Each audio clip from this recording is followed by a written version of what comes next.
All right. Well, let's get started. Today we're going to be presenting, or Redapt is presenting on building a modern analytics platform with Google Cloud. As we go through this presentation, please feel free to send in questions via the chat feature, and we'll stop periodically to answer those. Let me introduce our presenter. It's Christof. He's had about 30 years of experience in data and analytics. He has all the GCP specializations, obviously a lot of experience prior to GCP, and he works on quite a few of our most critical accounts in terms of helping them with their maturity in terms of how they handle data and prepare it for analytics. And then he's really good at going through that and finding insights for our customers and producing a platform that can generate value for years. So I'll turn it over to you, Christof. Thank you.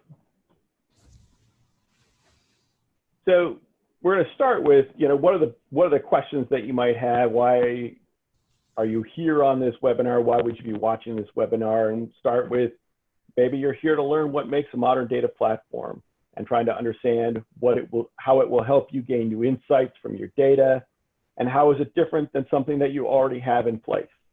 Or maybe you're here to learn how to build that modern data platform and what are the solutions that Google Cloud offers in order to implement that, and what skills are needed in your organization to make that happen. Or maybe you're here more to learn about migrating your enterprise to that modern data platform and the things that you need to consider for a successful migration. And what are the best practices to keep in mind, and how do you choose a partner to help with that implementation? So we're going to dig into that. Our agenda today is to have an introduction, talk about what is this modern data platform, look at some examples, look at blueprints, and then identify some of the key areas of benefits that you might see as an organization. Then we'll move into building a modern data platform. What are the general components? What are the best practices? What does the process of building that look like? And then what does the modernization mean for your team? And then lastly, we'll move into the migration aspect, why you would choose Google Cloud as a platform solution, and how to choose a partner, and then working with GCP and Redapt.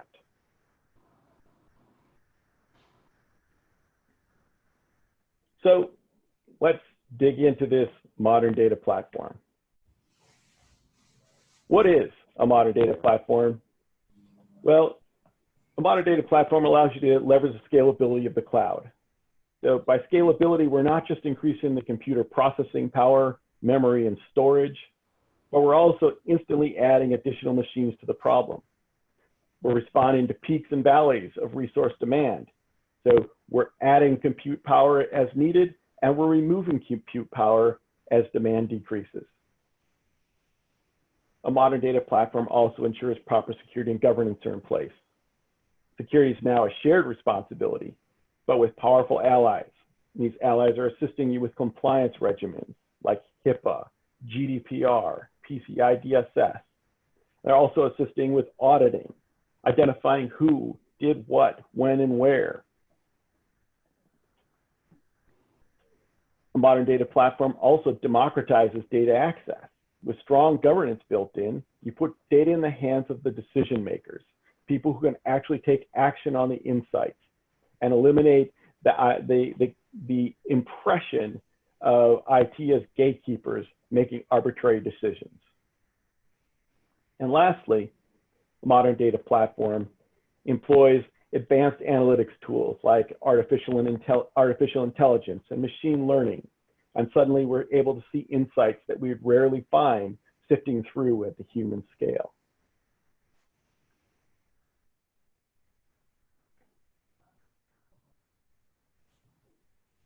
So as we move on into examples of modern data platforms, let's take a look at what a blueprint looks like. Well, modern data platform is automated.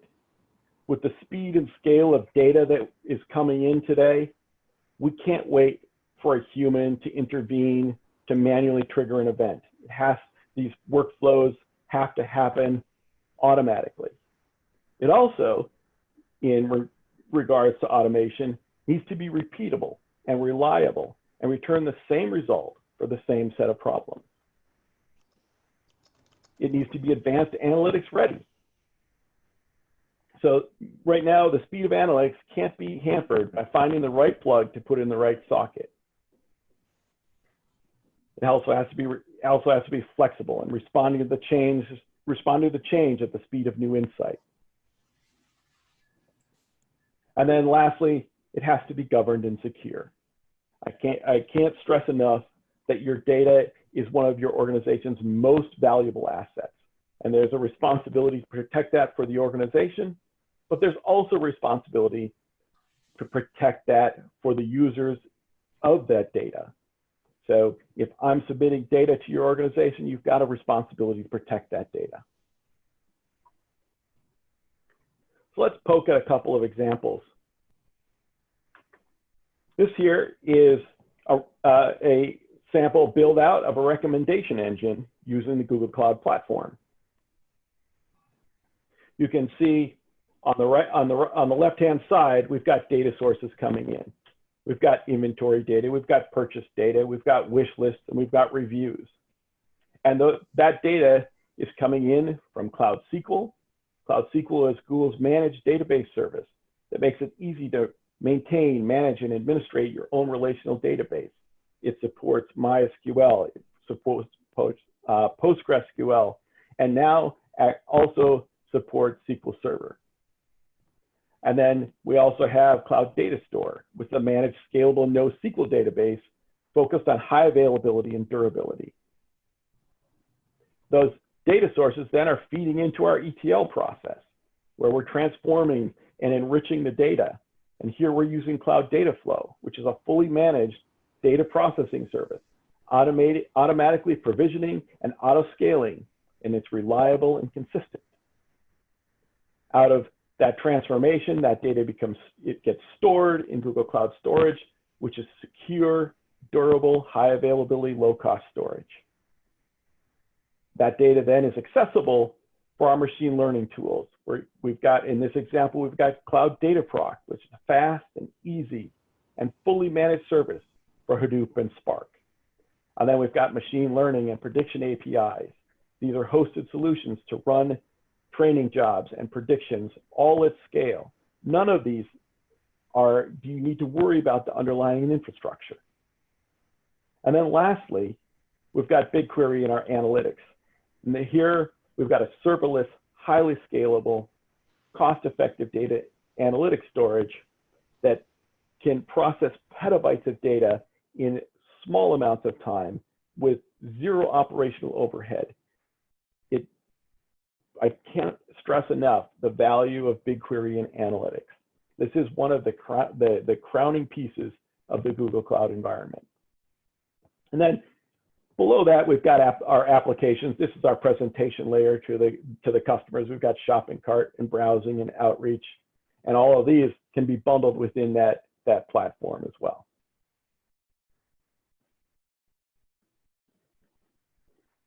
Here's another example of architecting on the platform. This example is using Internet of Things and using sensor stream ingestion. On the left-hand side, we've got devices sending data in to our gateway. That data is then fed into the ingestion portion of the platform. We've got Cloud Pub Sub. Cloud Pub Sub is a message queuing solution.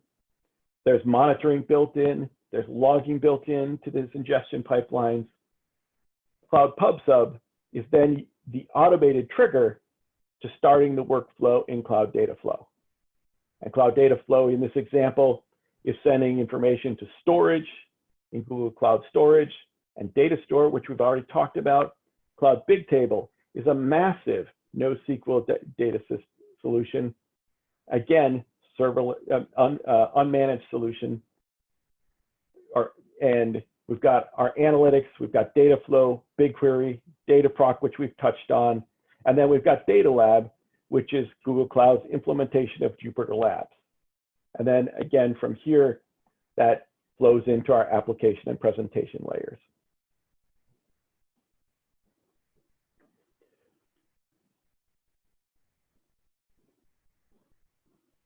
So what are the benefits that your organization might see? Well, ability to optimize marketing initiatives.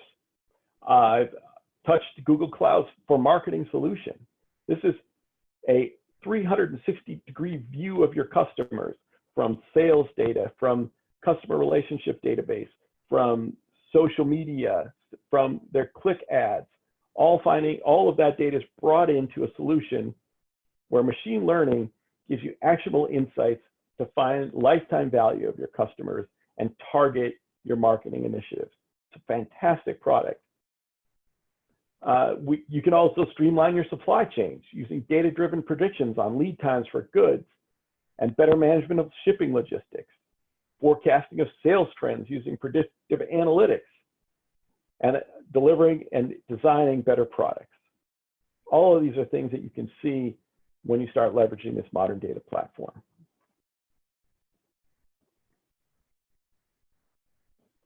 So what does building that platform look like? What is it going to take for your organization to get into that place of success? Well, first, let's poke at what the components are. So we've talked about what a overview of what it looks like, but when we dig into the real nuts and bolts, you're going to have a storage solution, and that storage can be in the cloud fully, or it can be a hybrid solution. But storage is critical. You need to be able to identify where that data is going to go, how it's going to be stored, and the constraints that you have on that data. And those constraints may be why you have a hybrid solution, because you may not have the ability, because of governance or maybe licensure, you might not be able to move the data to the cloud. It may need to still remain on premise partially. And then your platform's going to have an ETL or an ELT data system. There, we're using this to create reproducible results with automated orchestration. And your solution has to have open data access, which allows visualization tools and self-service business intelligence to reach all levels of the organization. And machine learning and AI can pick up that data and automatically produce valuable insights. You also are going to see virtual data consolidation in a modern data platform. This allows for data consumption, orchestration, and analysis without ELT or ETL of the original source. So basically, you're bringing in a view of that data, sending it through your pipelines, and never manipulating that original source. It stays pristine. And then it's going to have a robust data indexing and security measures in place. We've talked about security and the value of your organization and the responsibility to maintain secure data.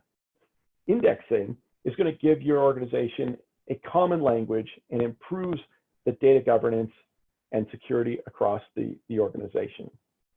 And lastly, a modern data platform includes a data lifecycle management solution. And this means automated deprecation of versions of software. It means storing data into archive or deleting data based on rules that you create, and the data lifecycle management then takes over and operates. So if we take these components and stick them on top of Google Cloud's tools, we can see here, starting on the left-hand side, we've got capture. And we've talked a little bit about data ingestion with Cloud Pub Sub, and we've talked about the Internet of Things coming in, data being streamed in. We also have data transfer service, which is cloud to cloud or bucket to bucket transfer of service of data, or from on-premise to cloud. And then there's also a storage transfer service. And this is for transferring large-scale data to GCP. Sometimes sending it over the wire isn't the best way to do this. And so we have to implement different mechanisms for massive scale of data. And then we need to process that. We have ELT or ETL processing. And we've talked about cloud data flow a little bit, and we've talked about cloud data proc. Well, there's also a tool called cloud data prep. And this is a tool for visually exploring, cleaning, and preparing your data for analysis and machine learning. This is something to put in front of your non-technical staff. They can take a look at a CSV file or an Excel spreadsheet and identify, here are the columns of interest. Here's the way that this column needs to be manipulated. And they don't need to learn programming to do this. And then we go into the data lake and data warehousing. We got cloud storage, and we've got BigQuery storage. And I'm going to circle back to that in a second after I touch on the fact that BigQuery has an analysis engine. So you see that analysis happens separately from storage. BigQuery, one of its strengths is that it separates storage of data from the actual analysis of the data. So Google can increase the compute power as needed for large-scale analysis, and that's how it responds to these petabyte requests. And then lastly, we've got use. We've got advanced analytics where we can use cloud AI services and TensorFlow as a machine learning tool. And Google Data Studio is Google's implementation of data visualization.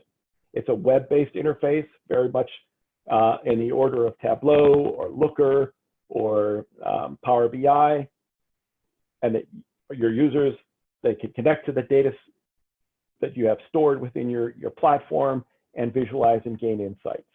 And then most people aren't aware of the fact that Google Sheets can connect to a lot of the data solutions that are stored in Google Cloud.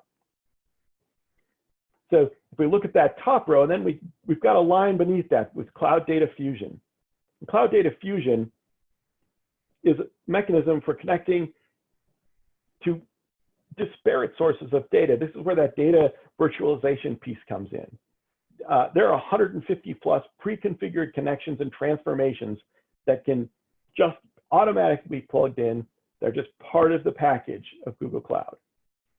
Then we've got Data Catalog underlying all of that. Data Catalog is our mechanism for managing information and identifying our resources.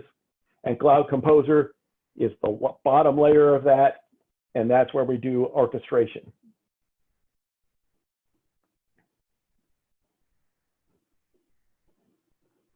So let's take this and plop it into a big data event processing solution. And here on the left-hand side, we've got streaming input and we've got batch input. That streaming input comes into Cloud Pub Sub, which is the messaging service. That messaging service says, hey, I have new information, sends it on to Cloud Data Flow. And that Cloud Data Flow then processes that data, sends it into Bigtable for further analysis. That batch processing brings that data over into the ETL system, again, via data flow, feeding that data into Bigtable. And from there, we're feeding that data into the rest of our solution where we've got analysis tools and reporting and pushing out to our mobile devices.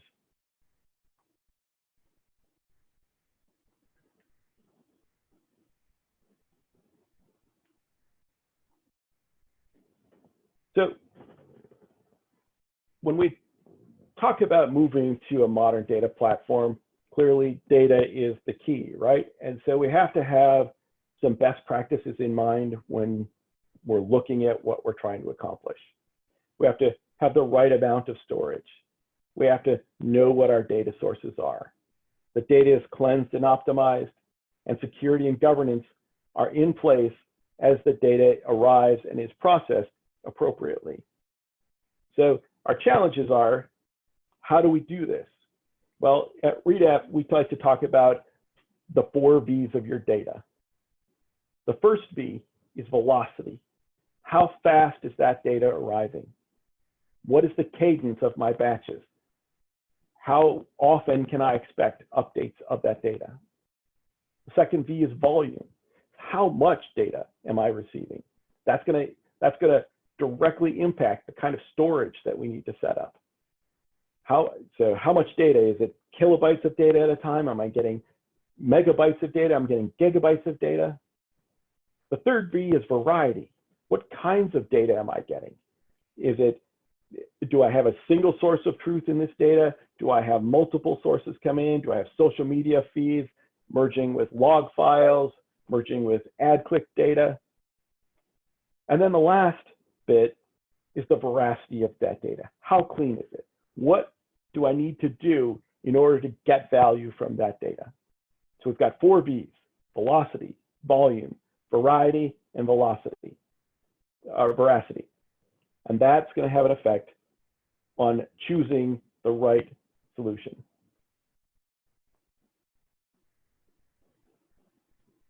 So now that we know what our best practices are, what's the process of getting there?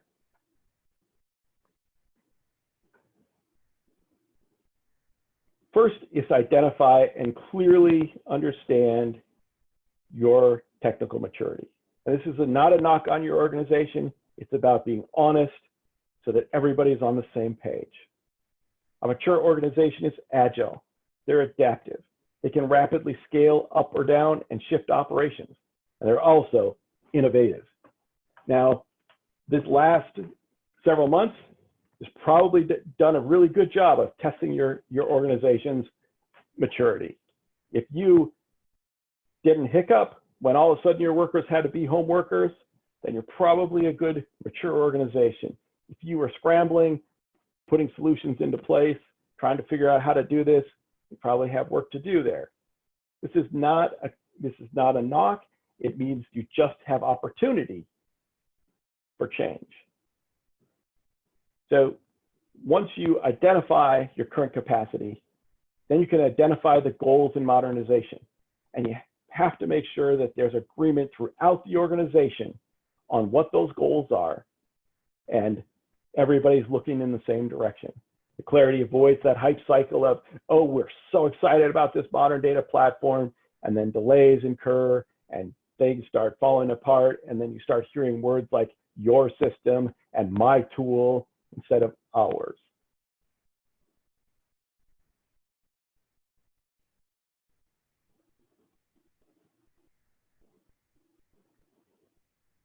The second step is data assessment. You have to identify what data you have and where the data is coming from, and all gaps in your data.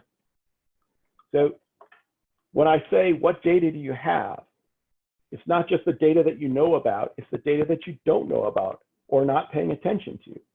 It's estimated that 90% of the world's data has been created in the last 2 years. There's data like log data. We all know about social media data, but there's social media metadata. There's all sorts of data your organization has access to, but may not actually know about. I can speak to an example of the any and all gaps and where the data is coming from. At one point, I was working on a solution, and the organization had terabytes of aggregated product data. And this data was aggregated at the weekly level, and it was aggregated at the day level. And the question came up, not just can we aggregate this at the hour, but also we needed to add some enrichment to that data that was only in the raw files. And so my first question was, well, where's the raw data? I had to talk to 4 different people within the organization before someone actually even knew what I was referring to by the raw data. They kept pointing me to, well, here's the data. This is the data that we're using. And once we found the raw data, it was in archive storage, and we had to rerun significant processes just to get access to that data. So you need to know where that data is, you need to know where the gaps in the data that you actually have.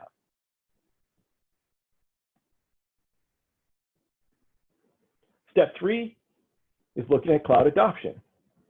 And this is deciding what workflows belong in the cloud and deciding whether or not you're going to be a fully cloud solution or if you're going to be a hybrid solution. We've kind of touched a little bit earlier on why it might be a hybrid solution. You might have software that's not conducive to moving to the cloud, either because the resources can't be reproduced, or you may have licensing constraints and been putting it to the cloud.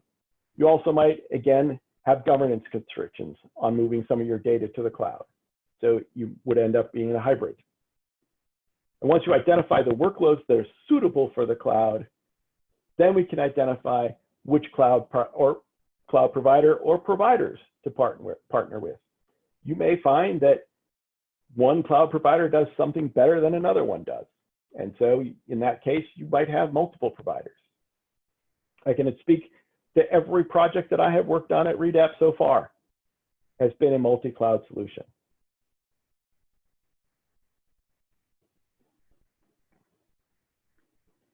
And once we've identified the maturity of the organization, what data you have, what workflows are appropriate for the cloud, then we can start looking at what advanced tools we can implement for predictive analytics, artificial intelligence, and machine learning.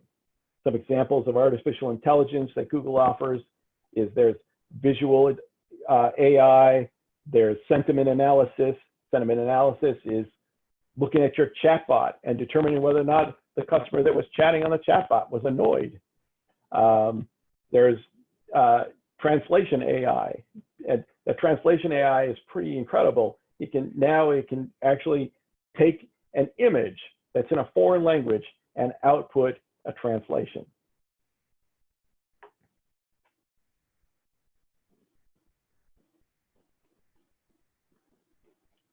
So lastly, in the building out the platform, what does modernization mean for your team? Modernization is a shift. And there's no question that organizational change can be difficult. For IT, one of the largest challenges is understanding their role is no longer managing hardware and software, but shifting to governance and visioning, thinking what's the possibilities rather than what are the limitations. IT teams that are aligned with business become way more valuable to the organization, and business, when they recognize that IT is working within a partnership with them, the questions can become, what do we need? What can we do? Instead of saying, we don't have the resources for that, or there's no way that I can set that up in time.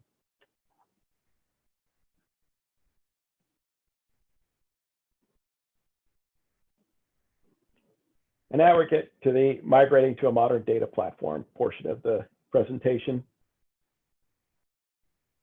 And I'm here to talk about Google Cloud and its platform solutions. I'm sold on Google Cloud. That's why I've spent the time that I have in becoming knowledgeable. Some of the benefits of the Google Cloud platform, without question, is their leadership in Kubernetes. They are the original developers of Kubernetes and by far have the best cloud implementation of Kubernetes and cloud containers. Google also has some very innovative pricing when it comes to virtual machines. Their virtual machines are highly customizable. You can customize CPU and RAM and disk and type of disk and GPU independently of each other. Yes, there are standard types that exist. You can point and click and say, just set me up with this type of a virtual environment. But customization is simple and easy to implement. This stands in opposition to other cloud solutions where if I need to increase my CPU, I have to increase my RAM. If I increase my RAM, I have to increase my CPU. Or if I choose a specific disk type, I'm boxed in and have to pay specific pricing. Google is also very innovative in their billing, in pay per second billing. One of the objectives here with our cloud workflows is we will bounce up a cluster, run the workflow, and deprecate the cluster. And you pay only for the time that that workflow is actually in place and operating. It's not by the hour, it's not by the quarter hour, not by the minutes, it's down to the second.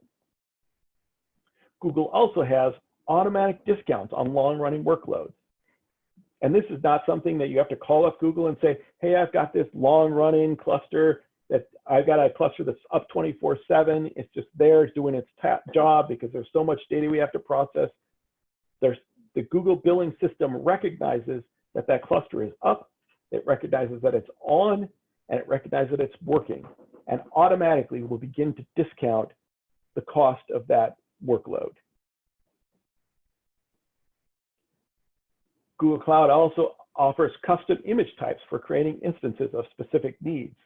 Yes, there's images for SQL Server, and there's images for an Ubuntu server and what have you. But the ability to create a custom image type for your specific use case is really important, especially as you start developing tools that aren't necessarily normal package tools. So you can create your Ubuntu image that has X, Y, and Z built into it, and you don't have to rebuild that image. You don't have to rebuild the VM every time you start one up. You just point at that image and up it comes, ready to go. As we've talked about, lifecycle management is kind of critical to a modern data platform, and Google has the obvious things like auto deletion or auto deprecation. But one of the things that is really unique about Google's lifecycle management is changing the storage class of an object. So by storage class, I mean if Google has various different pricing depending on how regularly you access specific data. So if this is data that I access on a daily basis, you would want to have it in this specific class, and you pay more for that regular access. And then if you only access that data once a quarter, then you can put in a different type of class and you pay less for that. And then there's cold, and then there's archival. And so that data, those exist in other cloud solutions. What's unique about Google's implementation of lifecycle management is you could change the storage class of an object right within the same bucket, which is equivalent to a hard drive, as all the other files that you're operating with. So you're going to have to move that file to a different storage bucket. Within that storage bucket, you can change the storage class. And lastly, and I think this is, to me, is one of the unappreciated values that the Google Cloud environment brings, is the user-centric interface. It's the GUI itself is very intuitive, but also the command line interface is extraordinarily intuitive, as well as the interface between all of the resources that exist in Google Cloud. My first project coming on to Redapt was a data migration project from AWS to Google Cloud. And it seemed like a pretty straightforward problem, but it turned out to be a little more of a headache than the surface looked. And I needed to go into the AWS environment and create a compute instance that would allow me to do specific things. And I was mind-boggled by the hurdles and the barriers that were in place and the lack of intuitive nature of the AWS environment when I was so used to the Google Cloud environment, where I bounced up an instance, it automatically was loaded with network connections. I could go into that network connection, I could set my firewall rules, and ta-da, I was finished.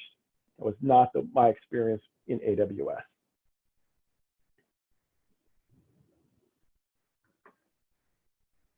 So here we are, you've decided you're going to the cloud, you've decided on your cloud solution. So how do you find the right partner? Well, Modernization Partner should provide you with a cloud assessment. And that cloud assessment will determine the capacity and technology best suited for your organization. They're also going to provide you a cloud adoption framework, so you can assess for yourself what services are most beneficial to your organization.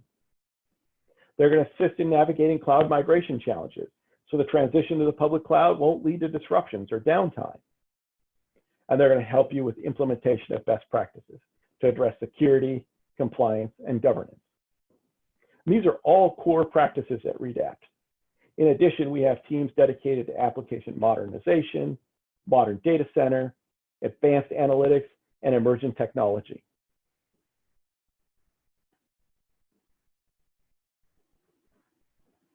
So in conclusion, you look at a modern data platform, this is going to leverage the scale of the cloud, provide proper security and governance, democratize your data access, allow for advanced analytics tools like AI and machine learning to put actionable data insights in the hands of the decision makers.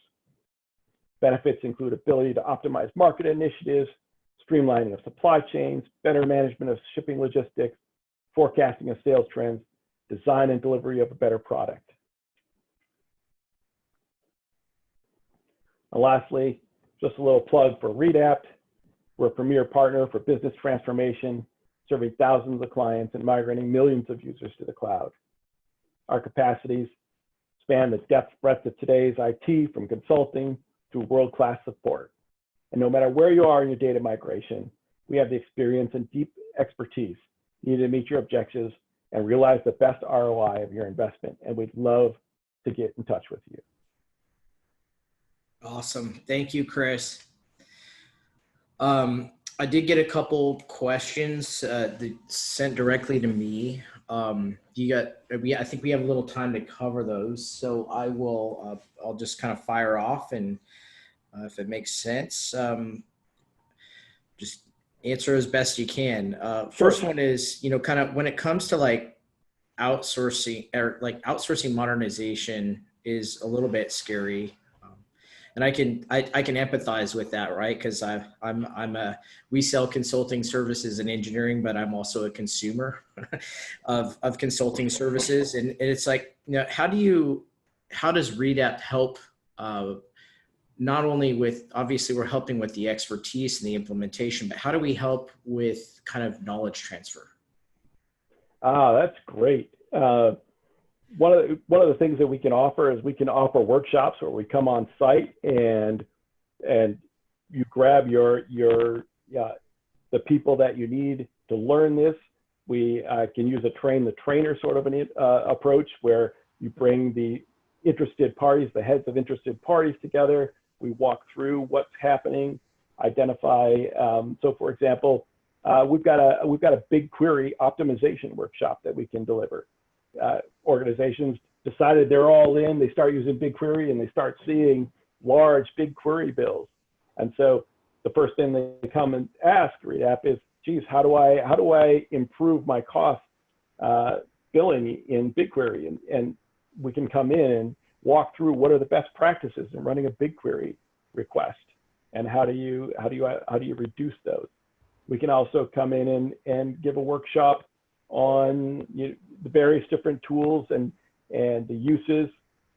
And the other thing that our support systems offer is we're there for you as an organization.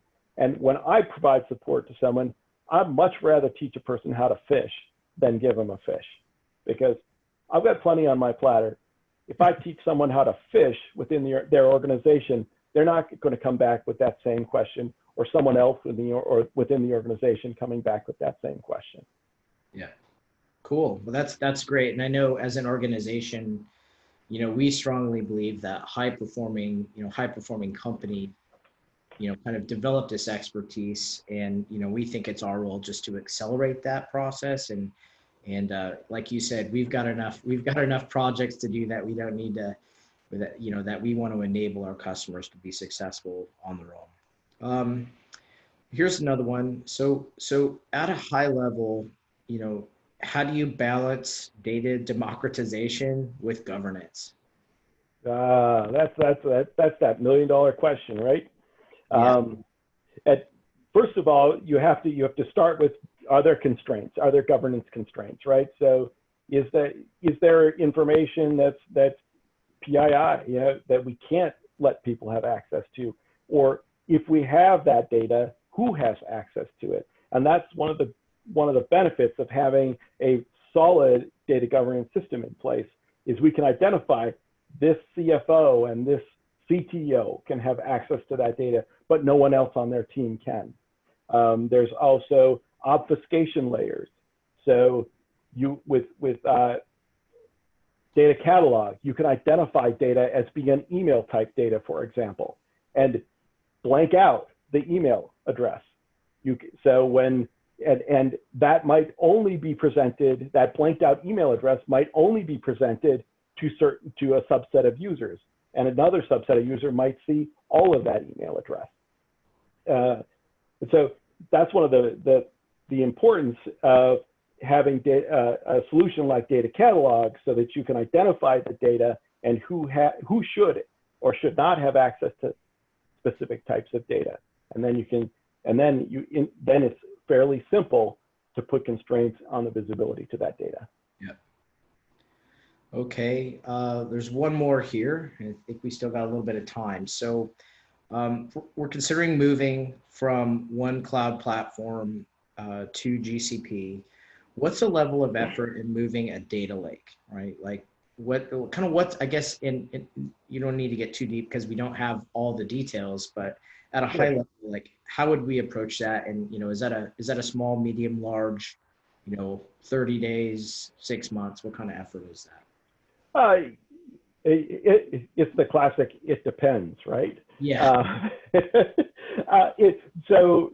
For example, if the data lake is primarily in MySQL someplace, it's fairly simple. Google Cloud, the Cloud SQL interface as a migration tool, bada bing, bada boom.